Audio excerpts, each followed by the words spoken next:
Esta mañana, y siguiendo este tiempo de reflexión acerca de la vida de José, vamos a hablar de la prueba número 3 en una serie de 10 pruebas.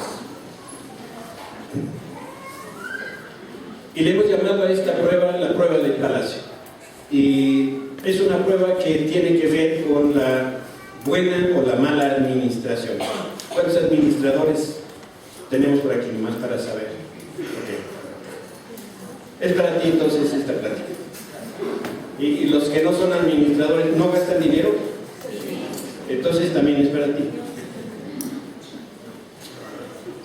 Jesús afirmó que si no somos fieles en lo pequeño y en lo perecedero, Él no va a poder confiar lo que es grande y eterno. Claramente lo dice la palabra. Y la implicación de este principio es que una persona que no es digna de la confianza de Dios, le va a tomar mucho tiempo para llegar a su destino.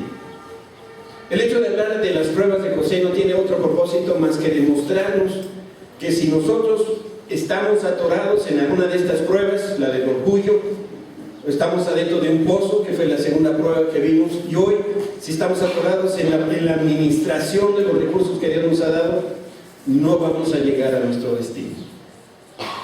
Y yo sé que algunos están no atorados, lo que les sigue de atorados en esta. Entonces, es para nosotros la palabra de esta mañana. Y vamos a tomar como referencia, como punto de partida, lo que el Señor dice en Lucas capítulo 16, voy a leer la Nueva Traducción Viviente. Si son fieles en las cosas pequeñas, serán fieles en las grandes. Pero si son deshonestos en las cosas pequeñas, no actuarán con honradez en las responsabilidades más grandes. Entonces, si no son confiables con las riquezas mundanas, ¿quién les confiará las verdaderas riquezas del cielo? Y si no son fieles con las cosas de otras personas, ¿por qué se les deberá confiar lo que es de ustedes? Y aquí tenemos que preguntarnos, ¿y qué cosas son las nuestras? Que dice ahí el versículo 12. Está hablando de ese destino que Dios preparó para cada uno de nosotros. No vamos a poder tomar ese destino porque no somos personas de fiar. No somos personas confiables. La Reina Valera, que quizás es el pasaje que hemos escuchado con más frecuencia, dice: el que es fiel en lo muy poco, también en lo más es fiel. Y el que en lo muy poco es injusto, también en lo más es injusto. Pues si en las riquezas injustas no fuisteis fieles, ¿quién nos confiará lo verdadero? ¿Verdad? ¿Quién nos va a confiar esas riquezas verdaderas? Y si en lo ajeno no fuisteis fieles, ¿quién nos donará lo que es vuestro? Aquí estamos hablando de una pregunta que hace el Señor en este pasaje: ¿qué haces con los bienes de otra persona? Y la segunda pregunta que va de la mano es: ¿qué haces con las encomiendas pequeñas y sencillas que Dios te encarga? Y esta es la puerta que José enfrentó después de salir del pozo. Y por eso le hemos llamado la puerta de la mayordomía o la puerta de la administración. Y todos tenemos que movernos en dirección a nuestro destino, a ese destino que Dios ha preparado para nosotros. Pero como estamos aprendiendo, con cada parte, con cada gran destino, lleva implícita una responsabilidad. Y en este caso me voy a referir a la responsabilidad de la administración. Voy a quitar los globos porque no veo por acá. Angie ya se durmió. Muchas gracias por los globos.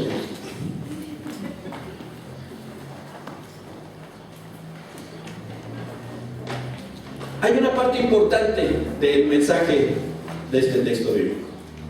Quiere decir que Dios nos está observando, que Dios quiere cerciorarse de que somos capaces y que somos dignos de su confianza en los proyectos pequeños.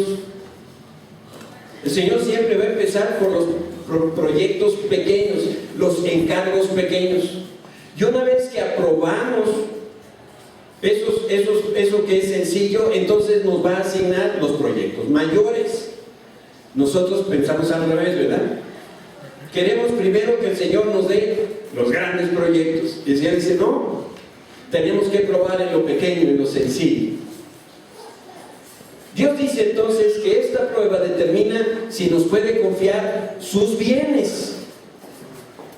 Él está viendo cómo somos de fieles con las cosas de otras personas. Si demostramos ser fieles, entonces Dios nos puede dar en administración sus bienes. ¿De qué tamaño serán los bienes de Dios? Grandecitos, ¿verdad? Pero necesito probar, dice el Señor, que sean fieles. Pero si no aprobamos la prueba de la administración, nunca nos vamos a mover en dirección a nuestro destino. Por eso primero tenemos que pasar la prueba del orgullo. Ese ya quedó superada, ¿verdad? ¿Ya no quedaron orgullosos aquí, no haces? Gracias a Dios. Ahora que está de visita a otra iglesia, ya sé dónde voy a mandar a los orgullosos que queden. Se los mandamos allá a su iglesia, porque aquí ya no los queremos. Ustedes tienen lugar para orgullosos, aquí ya no. ¿Se los mandamos?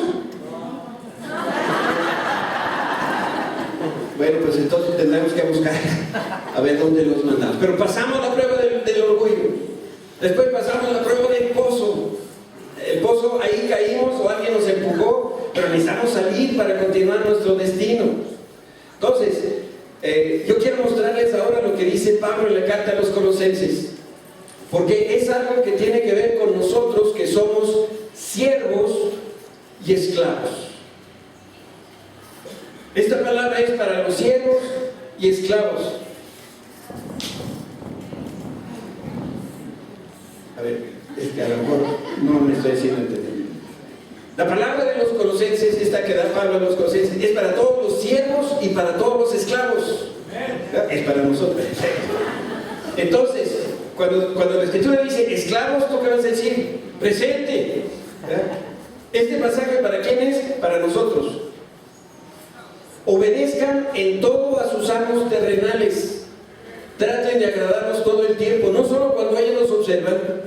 Sírvalos con sinceridad debido al temor reverente que ustedes tienen al Señor. Trabajen de buena gana en todo lo que hagan, como si fuera para el Señor y no para la gente. Recuerden que el Señor los recompensará con una herencia y que el amo a quien ustedes sirven es Cristo. Pero si hacen lo que está mal, recibirán el pago por el mal que hayan hecho, porque Dios no tiene favoritos.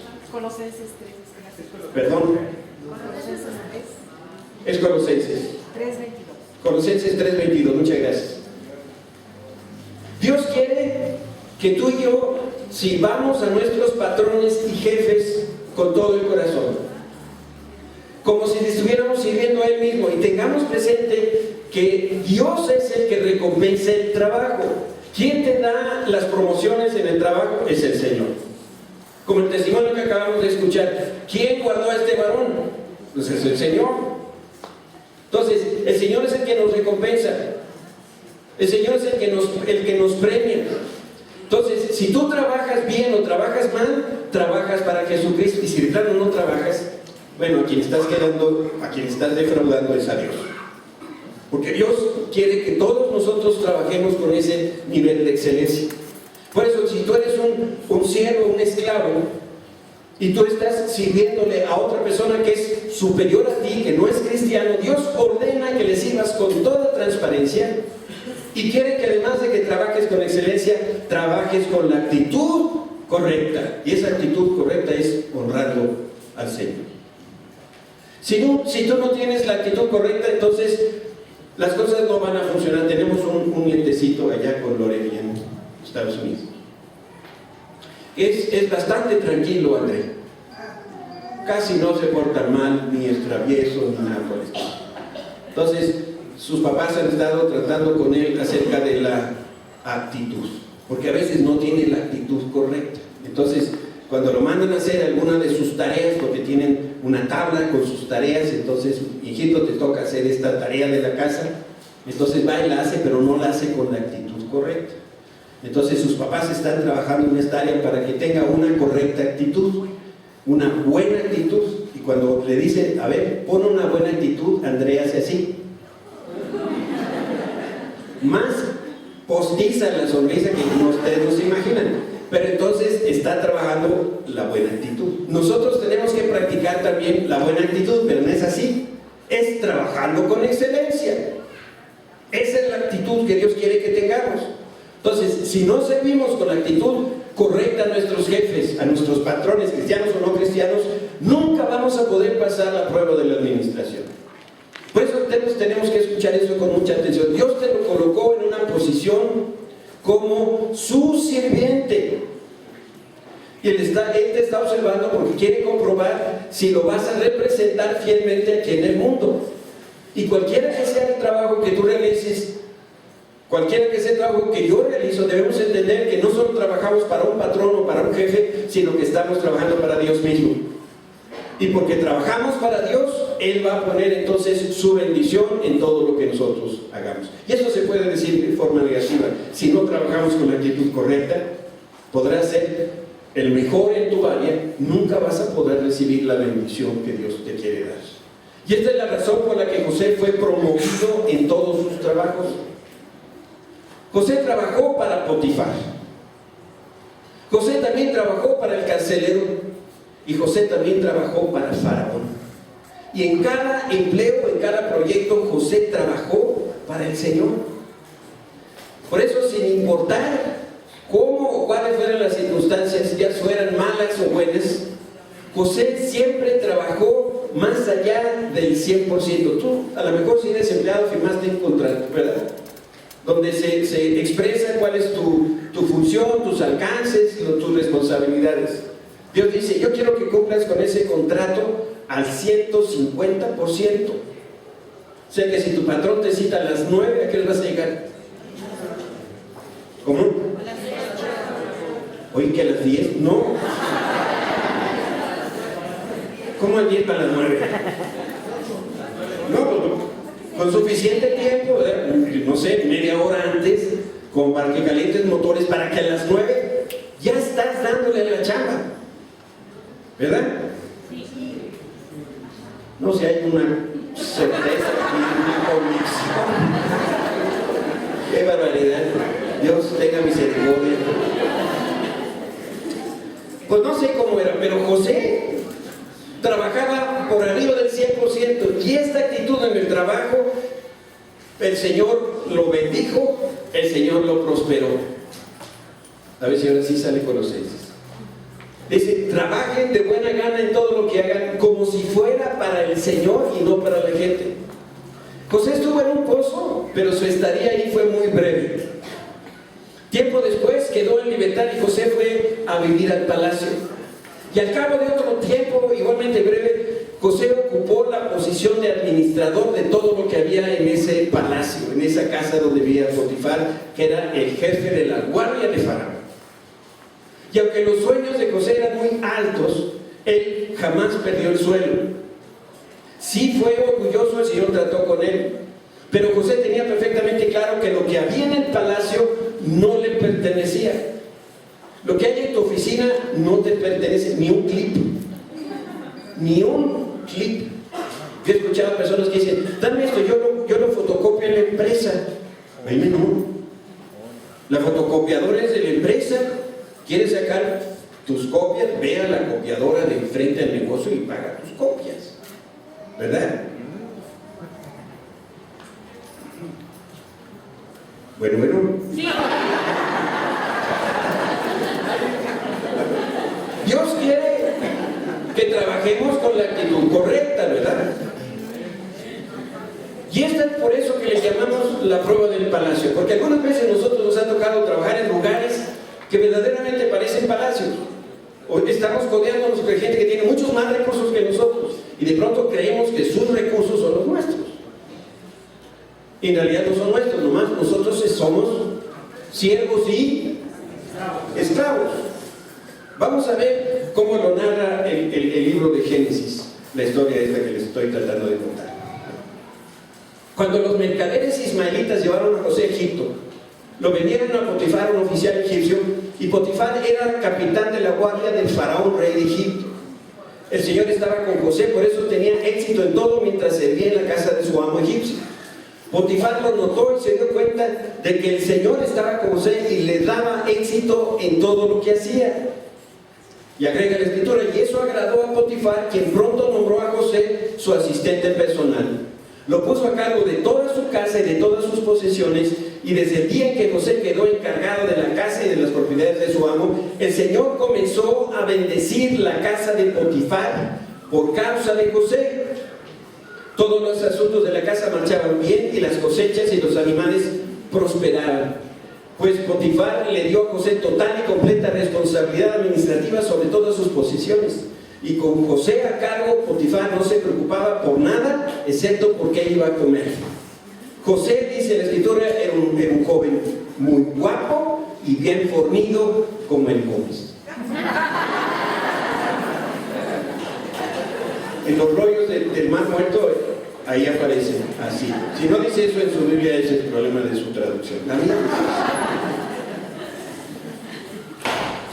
Bajo cualquier óptica, la carrera de José fue una carrera exitosa y muy vertiginosa. Verdaderamente en tiempo récord pasó del pozo al palacio, aunque no debemos perder de vista que José era un esclavo. Él fue nombrado administrador en jefe de todos los bienes de Potifar, pero no gozaba de un sueldo ni de una prestación de la ley. José trabajaba con toda excelencia, fíjense, a pesar de no recibir ningún pago ni ninguna retribución. ¿Se fijan? No le pagaban salario mínimo, no tenía comisiones, no le daban ni siquiera una propina por lo que hacía. Y el trabajo de José era de excelencia.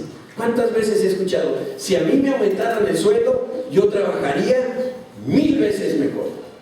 Te digo una cosa, yo sé por qué no te han dado el aumento en el sueldo, porque no trabajas 1000 veces mejor ahora. Y tú estás diciendo, no, el día que me lo paguen, y tu patrón está esperando el día que me lo demuestre. ¿Quién va a ganar en esa carrera? ¿Tú o tu patrón? José entendía realmente para quién servía para el Señor. Sin importar que le pagaran o que dejaran de pagar, él trabajaba con toda excelencia. ¿Por qué? Porque él era un esclavo.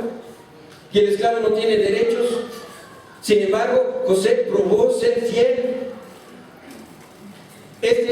Dios le había hecho un depositario de los bienes de Potifar, y él tenía a su cargo la administración de la casa, y probó, pero yo diría hasta que con mención honorífica, ese cargo.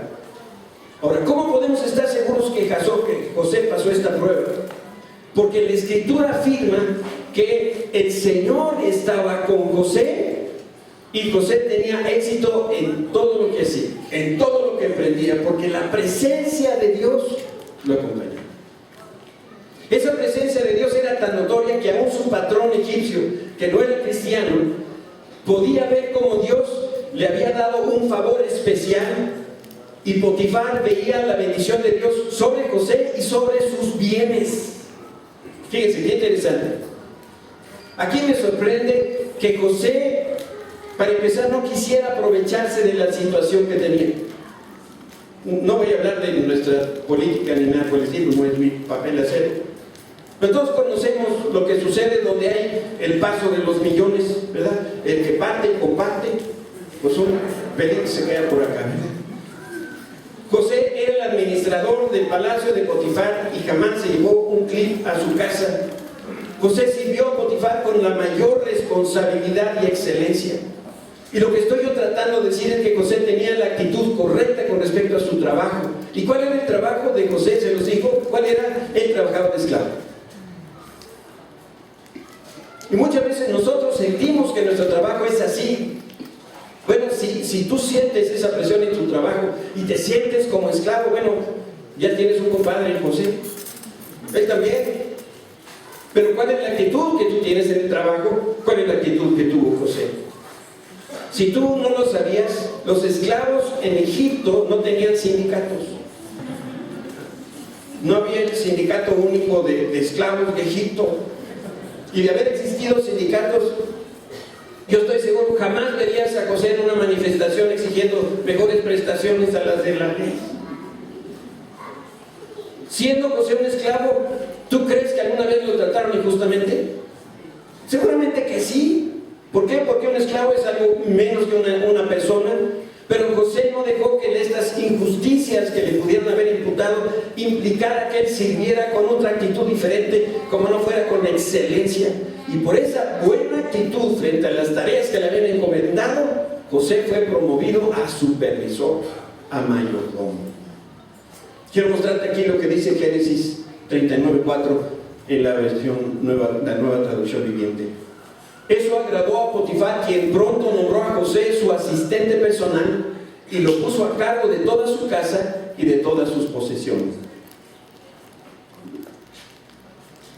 En la Reina Valera dice: así halló José gracia en sus ojos y le servía y le hizo mayordomo de su casa y entregó en su poder todo lo que tenía. Esta palabra mayordomo, traducida de la Biblia latina, la Septuaginta, quiere decir anciano en su casa. Potifar nombró a José el anciano en su casa, el administrador único del palacio de este varón. Era un lugar de honor, especialmente tratándose, fíjense, de un joven y además era extranjero. Y ahí fue puesto José. Y él tuvo una actitud correcta cuando estuvo en prisión, cuando le servía a un carcelero. Miren cómo también lo describe la Escritura, que el encargado de la cárcel no tenía de qué preocuparse, porque José se ocupaba de todo.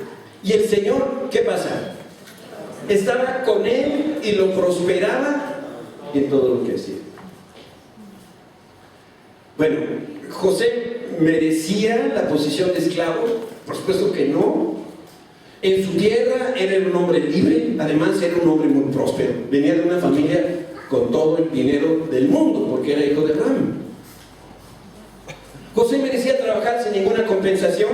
No es cierto, no hay razón para no pagarle a un empleado. José merecía estar preso y seguir trabajando, por supuesto que no. Lo asombroso aquí es que a pesar de tanta injusticia, José jamás perdió la buena actitud con respecto al trabajo y él permaneció trabajando con excelencia. O sea que si pudiéramos hablar de una de las características de José, era un hombre fiel a su trabajo. No quiere decir que asistía todos los días, nada más, sino que trabajaba fielmente, consistentemente, con excelencia. Todos los días del año, lo viera su jefe o no lo viera. Y por esta fidelidad y la excelencia de su trabajo, la presencia del Señor lo acompañó en todo momento. Y esta buena administración de los recursos de otra persona le dio entrada a la corte de Faraón. Otra vez vamos a hacer pequeñita la historia. José es odiado por los hermanos le echan a un pozo. Se lo venden a los madianitas, lo sacan del pozo, lo llevan a Egipto, pero lo llevan a casa de Potifar como esclavo. Después hay un evento que luego platicaremos con la señora Potifar, y va a dar a la cárcel, porque ¿cómo son la señora? Y fue a dar a la cárcel. Eso dice la Escritura, no estoy mintiendo. Después de la cárcel es sacado. Pero ahora, pronto José pisaría el palacio de Faraón. Que ese era el destino que Dios tenía para este hombre. Por trabajar con excelencia y fidelidad, por hacer lo correcto en todo momento, José pasó la prueba de la administración de los recursos de otras personas y Dios lo jaló de ahí y se lo llevó a la Casa Amarilla, a los Pinos. Que la Casa Blanca, bueno, aquí tenemos una Casa Blanca, pero dice no podemos hablar, de la Casa Blanca de Washington. De ahí se lo llevaron al palacio. Dios premió la actitud de José con una bendición única. Y esta bendición está reservada para los que trabajan con toda fidelidad. ¿Y cuál es esta bendición? Que Dios hizo prosperar todo lo que tocaba sus manos. ¿Se acuerdan de la mitología del rey Midas? ¿Qué hacía el rey Midas? Que todo lo que tocaba lo hacía oro.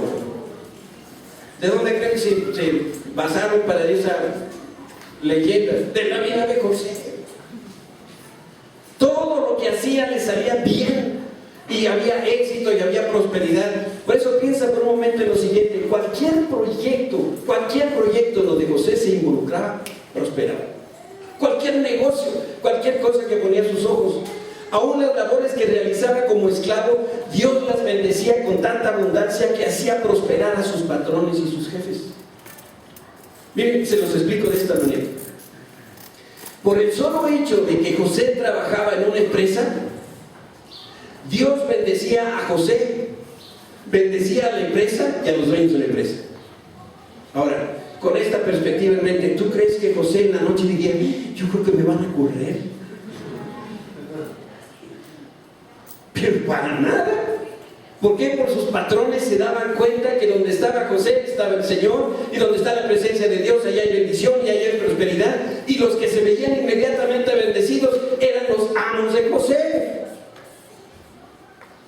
Por eso Potifar reconocía que Dios estaba bendiciendo sus propios bienes. La Biblia no lo dice, pero yo creo que en la mañana Potifar le hablaba bonito en los oídos de José. ¿Qué te ofrezco hoy para desayunar? Porque lo que tocaba a José lo bendecía el Señor. Y yo te pregunto, ¿te gustaría que te ocurriera a ti lo mismo en tu trabajo, en tus negocios? ¿Te gustaría que Dios prosperara todo lo que toque en tus manos? ¿Tendrías algún inconveniente que el Señor prosperara tu matrimonio? ¿Que prosperara la relación con tus hijos? ¿Objetarías que Dios prosperara tu trabajo, tu negocio, tu salud, la relación con otras personas? ¿Te gustaría ser como José y que el Señor prosperara todo lo que estuvieras tú involucrado? La buena noticia es que tú y yo podemos ser como José. Y para ser como José, lo único que tenemos que hacer es imitar, seguir los pasos que dio este varón. Y podemos aprender a ser buenos ancianos, buenos mayordomos. Cuando seamos administradores, esa clase de administradores que Dios quiere, Dios va a estar con cada uno de nosotros, como lo ocurrió a José, y entonces el Señor hará prosperar todos tus proyectos. Déjame decirte lo siguiente. Estoy 100% seguro que esta es la primera vez que escuchas este mensaje. ¿Y sabes por qué estoy seguro? Porque si hubieras escuchado esto antes, tú ya serías como José. Y aquí en Oasis no hay ningún José ni ninguna Josefa. ¿Y cómo sé que no hay ni Josefa ni José en Oasis? Porque yo mismo revisé el estacionamiento hace ratito y no vi ningún Lamborghini, no vi un solo Rolls Royce con la placa 2. Dime si estoy en lo cierto o no. ¿Trajiste el Rolls Royce hoy? ¿Alguien vino en Lamborghini? ¿Tu automóvil tiene la placa número 2? Por eso digo que nunca habías escuchado este mensaje. Mira, ve lo que dice la Escritura. El faraón dijo a José: yo aquí en persona te pongo a cargo de toda la tierra de Egipto. Luego el faraón se quitó de la mano el anillo con su sello oficial y lo puso en el dedo de José y lo vistió con ropas de lino de la mejor calidad y le puso un collar de oro, y después hizo que José subiera al carro de guerra rezado para su segundo. Esta es la placa número 2. Ese carro de guerra, claro, pues entonces no había Lamborghini, pero hoy sí hay. Y donde quiera que iba José, se gritaba la orden: arrodíllense. ¿Y qué tiene que hacer la gente? Se arrodillaba, porque estaba pasando el ahijado del faraón. Así que el faraón puso a José a cargo de todo en Egipto y le dijo: yo soy el faraón, pero nadie levantará una mano ni un pie en toda la tierra de Egipto sin tu aprobación. Tú firmas todos los cheques, tú apruebas todos los proyectos. Por eso, si tú no estás prosperando en cada área de tu vida, yo te animo a escuchar y aplicar las verdades que estamos aprendiendo de la vida de José. Y quiero decirte para empezar que la prosperidad no es una mala palabra. Parece mentira, pero en algunos círculos cristianos no les gusta hablar de la prosperidad porque la consideran muy poco espiritual. ¿Cómo te gustaría, por lo poco espiritual que es esto, vivir en las Bóscar y las Lomas, en una residencia con 36, 40 recámaras, con un séquito de 400 esclavos nubios que te estén abanicando de día y de noche, y tu cuenta del banco se desparrame por las ventanas de Banamex? ¿Te gustaría? Con todo y lo poco espiritual que es. ¿Sí, verdad? Tengo que decirte que no es poco espiritual, porque la enseñanza de la prosperidad nosotros les perdemos directamente de la palabra de Dios. Y yo leo en mi Biblia que Dios quiere prosperar a sus hijos, quiere que nosotros tenemos un Dios amoroso, y lo que Él desea sobre todas las cosas es que nos vaya bien en todo. en la área financiera, en matrimonial, en las familiares, en la salud, en las relaciones, y Dios quiere prosperarte a ti, Dios me quiere prosperar para que nos convirtamos en bendición y poder bendecir al resto de las naciones del mundo. Igual que le pasó a José. Lee la palabra de Dios con detenimiento y te vas a dar cuenta que el Señor quiere que esto es algo que está en su corazón, no es una herejía que tú y yo prosperemos. Verdaderamente Él quiere que alcances el éxito en todas las empresas, en todos los proyectos que estás enfrentando. Si hoy nos pusiéramos nosotros a buscar todos los pasajes bíblicos que hablan sobre prosperidad, estaríamos aquí muchas horas. Solamente te quiero mostrar 2 pasajes y lo hago así por obvio del tiempo. Quiero mostrarte lo que dice Génesis 26:12. Cuando Isaac sembró sus cultivos ese año, cosechó 100 veces más grano del que había plantado, porque el Señor lo bendijo, se hizo muy rico y su riqueza siguió aumentando. La Reina Valera dice lo mismo, y sembró Isaac en aquella tierra y cosechó aquel año 100 por 1, y le bendijo Jehová, y el varón se enriqueció y fue prosperado y se engrandeció hasta hacerse muy poderoso. Hasta donde yo puedo entender la escritura, cuando Dios dice que bendice al 100 por 1, no es lo mismo que decir al 100%. Si tú tienes 1,000 pesos y le ganas 100%, vas a recoger 2,000 pesos. 1,000 pesos al 100 por 1 es 1,000 multiplicado por 100. Eso es 100,000 pesos. ¿Te gusta mejor mi interpretación de la Biblia? Creo que sí. Pero no es importante el porcentaje. La Nueva Traducción King James dice en el versículo 13: el varón empezó a prosperar y continuó prosperando hasta que se convirtió en un varón muy próspero. Y yo pregunto, ¿qué parte de la palabra prosperar no entiendes? El varón empezó a prosperar y continuó prosperando hasta que se convirtió en un varón muy próspero. ¿Por qué el Señor emplearía en un mismo pasaje 3 veces la palabra próspero o prosperar? Bueno, la primera razón por la cual lo pone así es porque a veces somos medio burros y no entendemos. Dice, a ver si entiendes a la tercera, que Dios quiere prosperar. Existen más o menos 63 referencias en el Nuevo Testamento que dicen que Dios nos quiere prosperar. Juan en la tercera carta dice, amado, yo deseo que tú seas prosperado en todas las cosas y que tengas salud así como prospera tu alma. Esta palabra prosperidad proviene del hebreo, que significa correr, avanzar, empujar hacia adelante, progresar, tener éxito, ser rentable.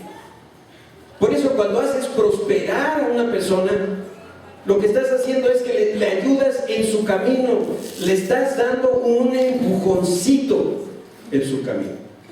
Eso quiere decir prosperar. Te pregunto, ¿te gustaría que Dios te diera un empujoncito en tu matrimonio? De tal manera que se acabaran los pleitos y tuvieras un matrimonio como Dios lo diseñó. ¿Te gustaría que Dios te diera un empujoncito en tus finanzas, en tu trabajo? ¿Qué será mejor, un empujoncito de Slim o un empujoncito de Dios en los negocios?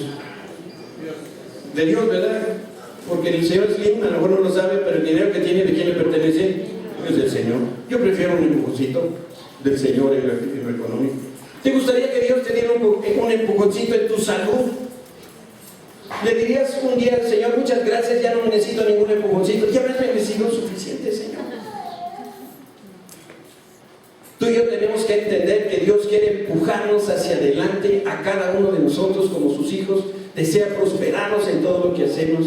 Dios no tiene favoritos, lo que hizo con José lo quiere hacer con nosotros, y si estamos siendo prosperados es porque la presencia de Dios va con nosotros. Y si no estamos siendo prosperados en una o en varias de las áreas de nuestra vida, significa que la presencia de Dios no está con nosotros. Y por eso quiero decirte que la clave de la prosperidad está en una sola palabra: presencia de Dios. Si tú entiendes, si tú guardas en tu corazón esta palabra que Dios pone hoy en nosotros, que nos las está dando para nosotros, el Señor te va a prosperar en todo lo que haces, si la presencia del Señor está contigo todo el tiempo. Si tú permites que Dios camine a tu lado como tu amigo, la prosperidad está garantizada. Te voy a decir por qué. Porque Dios prospera todo lo que hace. Piensa en lo siguiente: todos los proyectos y las empresas en las que el Señor participa siempre son exitosas. Nunca se ha experimentado en la experiencia de Dios un solo contratiempo. Dios nunca ha fracasado, nunca se ha quedado corto de sus metas. Por lo tanto, si Dios está contigo de una manera permanente, tu éxito está súper garantizado. Dios te estará empujando, Dios estará contigo y necesariamente te va a estar bendiciendo. Y la única cosa que tú tienes que hacer y yo tengo que hacer es permanecer unidos del Señor. Esto es una regla muy sencilla. Cuando tú dejas al Señor de lado, en ese momento estás haciendo a un lado tu prosperidad. Si en tu trabajo Dios no está presente, si a la hora de firmar tus contratos, a la hora de atender a tus clientes, Dios no está contigo, no puede haber prosperidad. No puede haber prosperidad en tu salud cuando abandonas a Dios y te apartas de Él y te olvidas que Él es el gran sanador. El éxito en la vida, la prosperidad en la vida depende de permanecer unidos al Señor.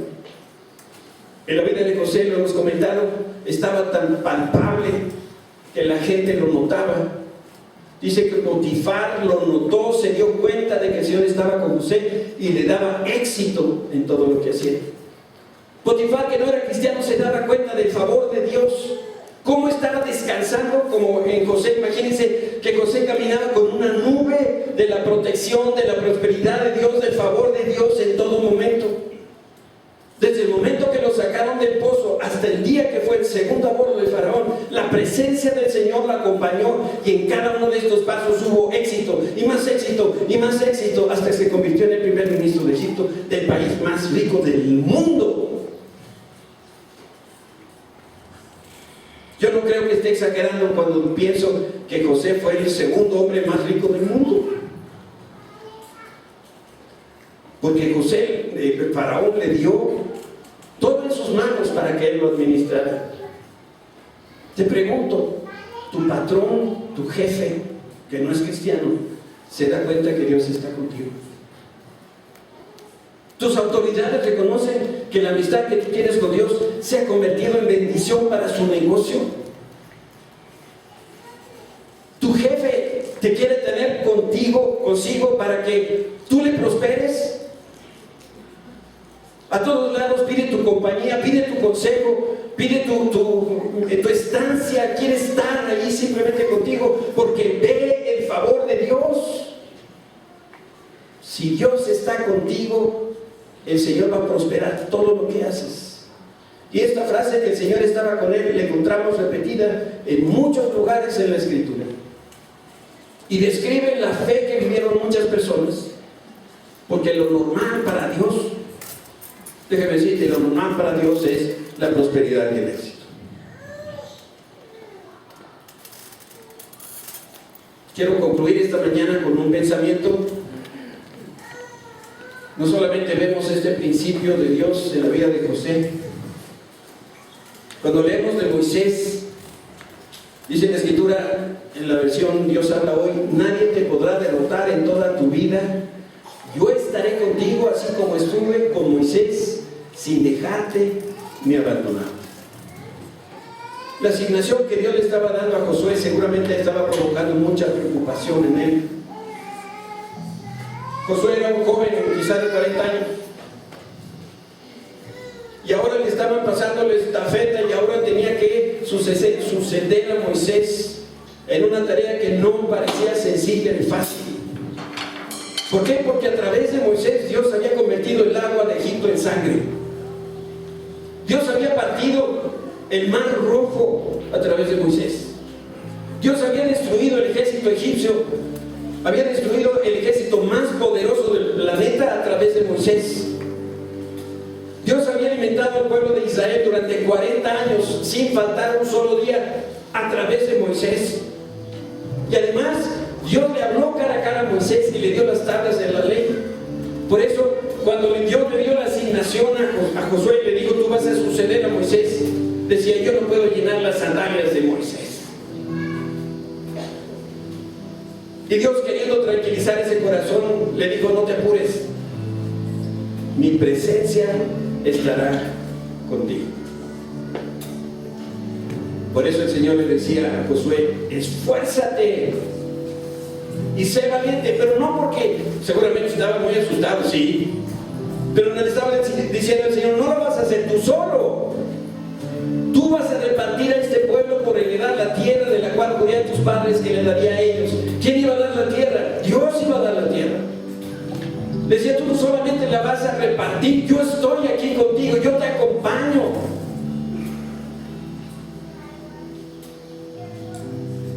Leemos en la Biblia milagro tras milagro de Dios a través de hombres y de mujeres. Y alguien podría pensar: a lo mejor Dios ya no se mueve de esa manera en este tiempo. Y déjame decirte que no. Puedes estar bien seguro que el mismo Dios que caminó con Moisés y con Josué, con Elías y Pedro y Santiago y Juan y Pablo y todos los demás, hoy quiere hacer exactamente lo mismo. El mismo Dios que bendijo a grandes personajes de la Biblia es igualmente para trabajar en tu vida y en mi vida. Ese mismo Dios que venció a los enemigos que eran insuperables para el pueblo de Israel, Dios lo puede hacer hoy con tus gigantes, con tus problemas invencibles. Y ese mismo Dios que finalmente dirigió a su pueblo para tomar decisiones muy difíciles, está dispuesto a trabajar contigo, conmigo, en el día de hoy.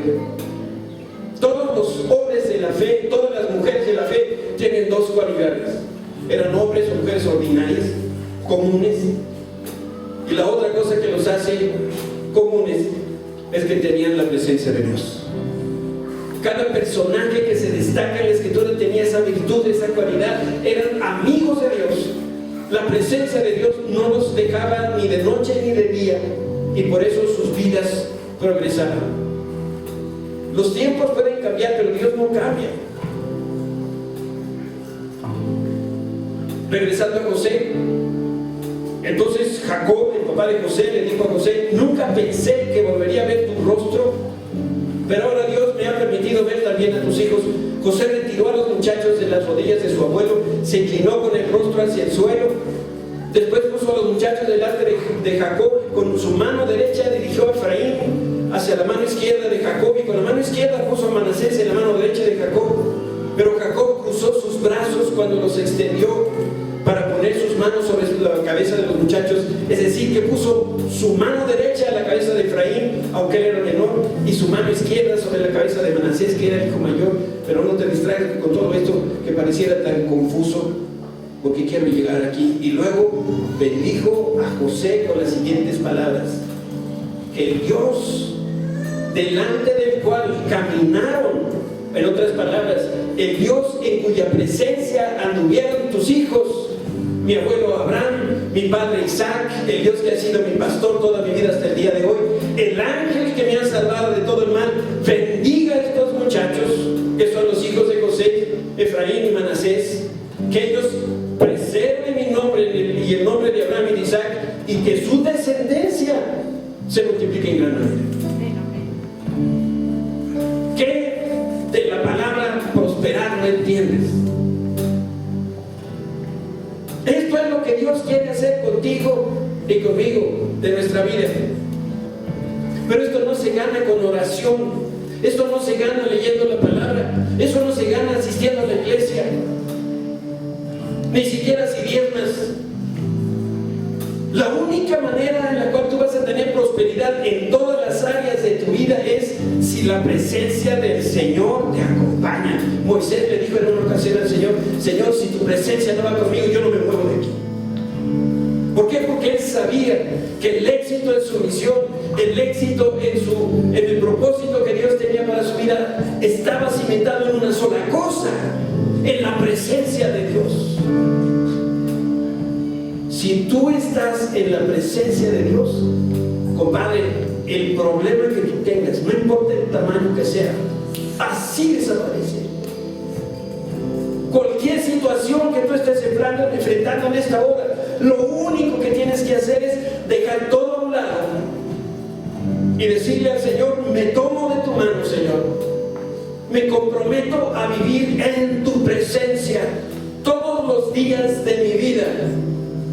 Si estoy de buenas o estoy de malas, ya sea pobre o esté más rico, donde quiera que yo esté, Señor, yo quiero tomar un compromiso, porque quiero vivir en prosperidad.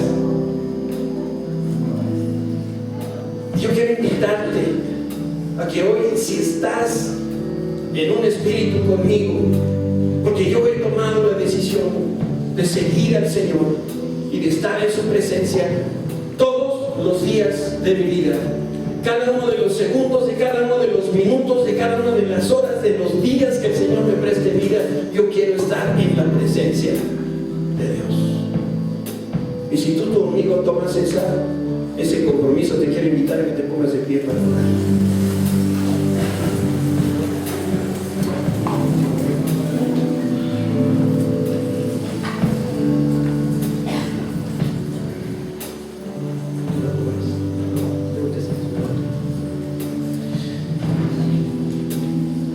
Mientras hoy estábamos en la plática, se voltea mi mamá y me dice algo que me ha dicho desde que soy niño. Me dijo: hijo, esa es la gracia de Dios. Es una frase que me la ha repetido desde que yo me acuerdo. ¿Por qué? Porque en verdad la gracia de Dios ha estado sobre mi vida. Yo sé que también sobre la vida de muchos no es algo exclusivo, por supuesto. Y a cada ratito que algo sucedía en la escuela, en la primaria, en la secundaria, en el trabajo, me decía: hijo, esa es la gracia de Dios. Quisiera platicarles, mientras yo me estaba predicando, pues me venía a mi mente muchas experiencias padres que tuve. Una de esas, nunca lo voy a olvidar, estando como becario, ni siquiera todavía como empleado, como becario de la empresa donde yo trabajaba, allá en Volvo. Por cuestiones de políticas, la empresa no estaba económicamente de lo mejor, entonces dan la instrucción de que nadie, absolutamente nadie, solamente el presidente, podía viajar en avión. Y se acercaba una exposición en Guadalajara que era muy importante, la cual todos asistían, bueno, por lo menos toda la mercadotecnia a la cual yo participaba, y ya todos estaban por allá, yo ya estaba por irme, todos se habían ido en automóvil o en autobús. Yo estaba en mi cubículo, ni siquiera oficina tenía en aquel entonces, y llegó el director comercial y me dijo: Arturo, ¿qué haces aquí? Yo ya te sé en Guadalajara. Hoy estoy terminando aquí de arreglar unas cosas. ¿Y cómo te vas a ir? Dije: pues en autobús, al rato voy a la central de camiones, tomo un autobús y me voy. No, vete en avión. Me quedé callado. Dije: pero acaban de decir que por política, fue el que puso la política, que por política todos viajáramos en autobús. No, vete en avión. Dile a mi secretaria que te compre un boleto de avión. Muchas gracias. Se sigue caminando, se voltea, me dice: y dile al chofer que te lleve al aeropuerto. ¿Cómo les puedo decir que fui la botana cuando llegaba a Guadalajara, verdad? Porque ni mi jefe había bajado en el avión. Esa es la gracia de Dios. Y yo estoy seguro que tú, o eso quiero creer, que has tenido vivencias así. Recuérdalas, porque esa es la mano de Dios. Ahora, no tiene que ser nada más eventos aislados. Tenemos que vivir permanentemente así. Para iniciar la reunión tenía preparado un pensamiento que ya no lo leí, pero ahí es donde digo: Dios, en verdad que esa era la palabra para hoy. Es un pensamiento de un escritor inglés del siglo XVIII que se llama William Law, y dice: puedes leer el capítulo de la escritura que quieras, y bueno, ahí tú agrégale ir a la iglesia las veces que quieras, o ir a talleres las veces que quieras, o ir a conferencias las veces que quieras, y siempre deleitarte en ello, hasta te la vas a pasar bien. Sin embargo, te dejará tan pobre, vacío e igual a lo que eras, hasta que hayas vuelto completamente al Espíritu de Dios, para que te traiga la plena unión y dependencia de Él. Podemos venir aquí a Oasis una y otra vez, podemos tener tiempos de devocional, podemos leer la Escritura una y otra vez, hasta que no nos entregamos plenamente al Señor y le pedimos que su Espíritu Santo esté con nosotros. Vamos a vivir conforme dice la palabra. Y esa es la invitación que nos hace el Señor a través de nuestro pastor. Tenemos que entregarnos a Él y dejar que el Espíritu Santo esté en nosotros y poder recibir de esas bendiciones, poder vivir de esa prosperidad del cual la palabra lo habla. Todos queremos esa prosperidad, ¿cierto? Vamos a orar y vamos a decirle: Padre, yo te pido que realmente pueda entregarme a ti. Señor, te damos gracias por esta tarde, por esta mañana, que podemos reunirnos una vez más y estar en tu presencia. Yo te pido, Padre, que no permitas que salgamos de este lugar sin que estemos llenos de tu Espíritu Santo. Que cada vez que tomemos la palabra, que cada vez que tengamos un tiempo para estar en tu presencia, realmente sea un tiempo donde nos podamos sumergir en el río de tu Espíritu Santo. Que podamos ser ministrados, que podamos ser llenos, que podamos vivir lo que dice la palabra, que podamos ser hijos obedientes conforme a lo que dice tu Escritura. Sabemos, Padre, que tú eres el primer interesado que vivamos en prosperidad. Tú eres el primer interesado que vivamos gozosos. Tú eres el primer interesado que vivamos sanos. Yo te pido, Padre, que no permitas que nuestros ojos, que nuestros oídos espirituales se desvíen a otras cosas. Queremos, Padre, en todo momento permanecer en el centro de tu voluntad. Queremos permanecer llenos del Espíritu Santo. Queremos vivir todos los días como hijos de un rey. Y así lo declaramos. Yo te pido que con tus labios tú digas: Padre, yo declaro que de hoy en adelante viviré conforme el hijo de un rey. Voy a obedecer tu palabra. Voy a buscar tu presencia. Voy a buscar ser lleno de tu Espíritu Santo todos los días para poder vivir como dice tu Escritura. Yo lo declaro en el nombre de Cristo Jesús. Amén. ¿Por qué no le damos un fuerte aplauso a nuestro Señor?